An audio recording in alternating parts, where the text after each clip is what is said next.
This comes with editing. Are we live right now? Oh, okay.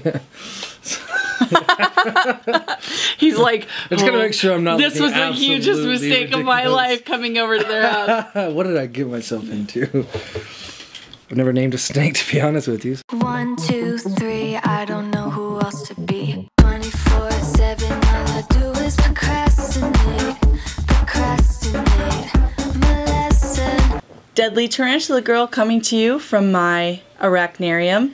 I'm here with my new special friend Nicholas. How are you? I just stole him from the random park. Random park, yeah. Yeah. So I was hitchhiking. He was, and I found him and decided, why not? Why not? Yeah. Yeah. Yeah. So did you totally think I was lying when I told you I was a YouTuber and all that stuff?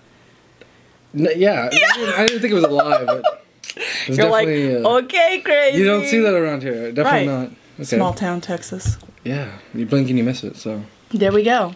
All right, so we're going to talk a little bit today about how to talk to your cat about gun safety. This literature was sent to me by Ryan and Ben from R&B Reptiles, so check them out definitely. How do you talk to your cat about gun safety and abstinence, drugs, Satanism, and other dangers that can threaten their 9 lives? As if he could truly understand. Well, you know, metacognition and all, you know about higher thinking and all that spiritualism. Through each cat life, they have a better understanding of each one. There we go.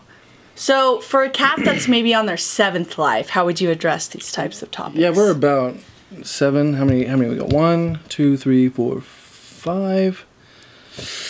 I'd say he's about almost there. So it's kind of like the maturity level of the cat's spiritual level, which life they're on. First, you might address just gun safety or abstinence. And then as they die and are reborn, then you would introduce another topic? Yeah. That is so, wow, intuitive. Yeah. And your cats. And then comes Satanism, definitely. Satanism. So at what level do you address Satanism?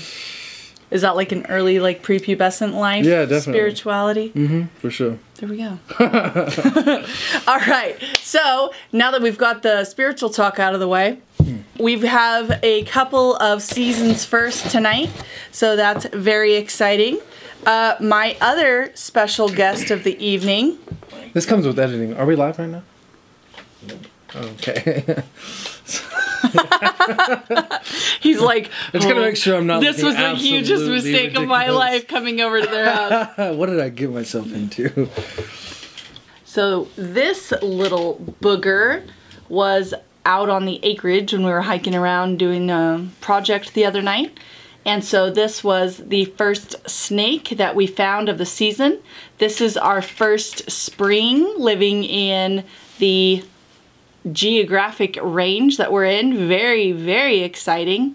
We just had that psychotic blizzard about 3 weeks ago, and now it's spring, so that's exciting. So what do you think about my little Sonoran ground snake here? Beautiful. I've never seen one quite like it. Well, then this is a snake native to your homeland. Really? So we just found it in the yard. I did not know that. Yeah. That's awesome. So beautiful, right? Yeah. So if this were your snake, what would you name this snake? I've never named a snake, to be honest with you. So I want to say Spike, but that's something you would name a lizard Spike. With horns. He shall forevermore be known as Spike.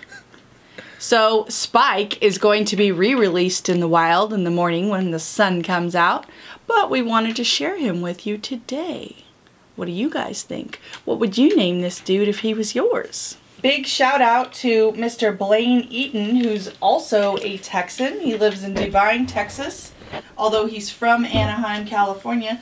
Man, soul buddies. I'm from California too. This guy is a retired U.S. Navy man. And so I put a post of this snake and I said, whoever guesses the species accurately first will win. Oh, actually. So Tomas said it was a ground snake, which it actually is. Antoine, love you boo, he said it was a house snake. Wrong. Linda Sumrow said, wow, cool one. Jimmy Mendoza said pet. Blaine Eaton was the first one to say Sonoran ground snake. And so go boy. And big shout out to Tomas as well, so thank you guys. And Mr. Dave Nandu very accurately misnamed the snake, so good one, Dave. Yeah, love that guy too. Okay, on to our next season surprise. So, did you see those bearded dragons that were over there in the corner and we were talking about them? I did. That mom laid some eggs a while back, and so we incubated them. These were the ones that we did in sand. It was an epic fail. But fear not, children. We did most of them the traditional way on vermiculite. No, perlite, vermiculite, and moss. Check it out. All right, so far we have a dark baby. We have a light baby. Check this out. That's an egg with a head coming out of it. How many do we have total? Well, let's just take a look here. So this is a whole Jurassic nest. So we have 2 deflated eggs, so that's where the babies have come out. Wow. We have another light one that's just... So when they use their little egg tooth to cut a slit and start sticking their noses out, that's called pipping. And then the next stage, and this can actually take like 6 hours to 2 or 3 days for them to first make that little slit in the egg to emerging all the way out and have like, and they're running around and stuff pretty early on. So you can see we have another light one with the head sticking out, and then another little dark one with its head sticking out. So I noticed these eggs they look hard on the outside. They do. They're pretty squishy though. Yeah. Do they soften up the closer they are to hatching? These were all hatched pretty close together, but they'll be hatching for 2 to 4 or even 5 days. So you can see some of them are like a little more ripe. Obviously, these ones were ahead of some of the others. Ready to get out. Yep. And so our new cricket order will be here tomorrow, and these guys are going to be eating pretty soon. These guys were in one of our incubators when we lost power during Snowvid. And we didn't know if they were gonna survive. We were very blessed. It looks like the whole nest is in good shape. Overall, we did end up losing over the few weeks about 5 animals, which was devastating, but he wants to eat this whole nest of dragons and your face. Definitely so. Yeah. I know I look appetizing. Delicious. Looks like a big egg. So these guys ended up pipping about a week to 10 days after they were due, and so I think that the cold actually slowed their development just slightly, but they're looking great. Are these your first reptile neonates that you've ever laid eyes on? I don't know what neonate means, but it's a new baby. Oh yeah, definitely, yes. Actually, a neonate is only the term for a mammal, but okay. Still a cute word. Teaching me something new. Yeah. Okay. Wow, yeah, it is definitely a first for me. I've never even seen a baby reptile. I've only seen sort of reptiles you see in the backyard or whatever. Never something like this.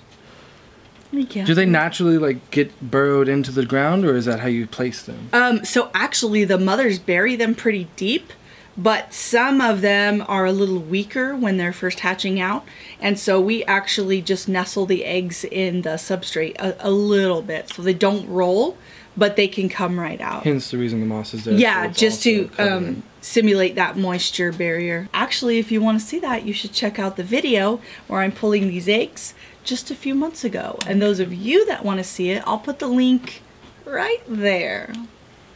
All right, well, thank you. This side. Oh, how about right there? Thank you so much for coming and helping me tonight. Thank you for having me. You got the quick tour. You're going to have to come back over soon and get the full Monty. Definitely. I would love to. All right. Love you guys out there. I hope all of these hatch. I know. Okay, I look delicious. Yes, comment below how delicious you think Nick is. Also, keep an eye out for the follow-up video where these little babies are beginning to feed. All I do is procrastinate, perfection.